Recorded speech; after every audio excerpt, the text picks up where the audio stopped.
4 பேர் நம்மள திரும்பி பார்க்கணும்னா ஒன்று நம்ம பைத்தியக்காரனா இருக்கணும், இல்லை பணக்காரனா இருக்கணும். பார்க்கறது மட்டும் இல்லாம மதிப்பும் மரியாதையும் தேவைன்னா கண்டிப்பா பணக்காரனா தாங்க இருக்கணும். ஐயா, காசுன்றது நம்ம பிறக்கும் போதுல இருந்தே நம்ம கூடவே டிராவல் ஆகுற ஒரு விஷயம். எப்படின்னு பார்த்தீங்கன்னா, பர்த் சர்டிஃபிகேட் வாங்க பைசா அது கொடுத்தாதான் கையெழுத்து போடுவாங்க நைஸா.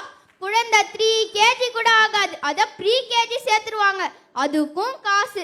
கொஞ்சம் வளர்ந்தா ஸ்கூலு, அதுக்கு ஃபீஸு, அதுவும் காசு.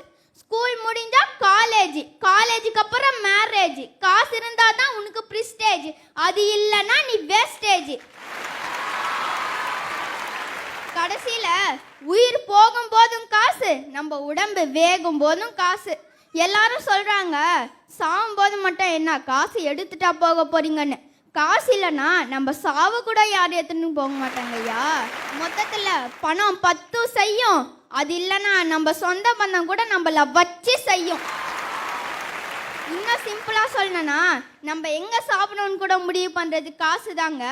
100 ரூபாய் வச்சுட்டு இருக்கவங்க சாதா ஹோட்டலில் சாப்பிடுவாங்க, 1000 ரூபாய் வச்சுட்டு இருக்கவங்க ஸ்டார் ஹோட்டலில் சாப்பிடுவாங்க, கோடி கணக்கில் பணம் வச்சுட்டு இருக்கவங்க அப்போலோ ஹாஸ்பிட்டலில் இட்லி சாப்பிட்றாங்க. 3 கோடி ரூபாய்க்கு இட்லி திங்கலாம். காசு இல்லைன்னா நம்ம 4 பேர் பின்னாடி போனோம், காசு இருந்தா நம்ம பின்னாடி 4 பேர் வருவாங்க. காசே தான் கடவுளப்பா, அந்த கடவுளுக்கும் இது தெரியுமப்பா. ஐயா, அப்படியே கொஞ்சம் பாட்டை கண்டினியூ பண்ணுங்களேன். அளவுக்கு மேலே பணம் வைத்திருந்தால் அவனும் திருடனும் ஒன்றாகும். வரவுக்கு போகும் பொருளை எடுத்து வறுமைக்கு தந்தால் தருமமடா. பூட்டுக்கு மேலே பூட்டை போட்டு பூட்டி வைத்தால் அது கருமமடா. காசேதான் கடவுளப்பா, அந்த கடவுளுக்கும் இது தெரியுமப்பா. கைக்கு கை மாறும் பணமே உன்னை கைப்பற்ற நினைக்கிது மனமே.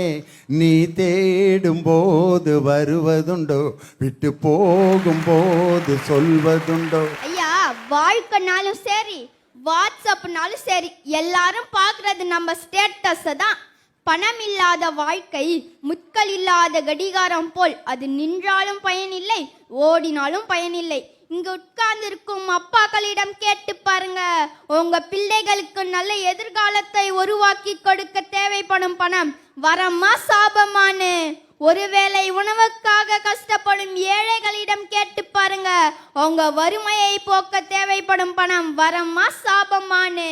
பிச்சைக்காரர்களின் தட்டில் வைக்கப்பட்ட 10 ரூபாய் வரம், முதியோர் கைகளில் மாதம் தோறும் வந்து சேரும் 1000 ரூபாய் வரம். ஏழை மாணவன் எட்டி பிடிக்கும் கல்வி கடன் வரம், ஆபத்தில் கொடுக்கப்பட்ட 100 ரூபாய் 100 கோடி வரம். அடிமைத்தனத்தை நீக்கியது பணம், அதிகாரத்தை கொடுத்தது பணம், வறுமையை ஒழித்தது பணம், இன்பத்தை கொடுத்தது பணம், தலை நிமிர்ந்து வாழ வைத்தது பணம். ஐயமில்லை பணம் வரம்தான், ஒரு போரும் வராது வறுமை, ஓடிவிடும் பகைமை. வெள்ளி தங்க ஒண்ணு அலங்கார பொருளா நீ ஆவதுண்டு, அன்றாட ஏழைக்கு அற வயிறு நிரம்ப நீ ஆகாரமாக போவதுண்டு.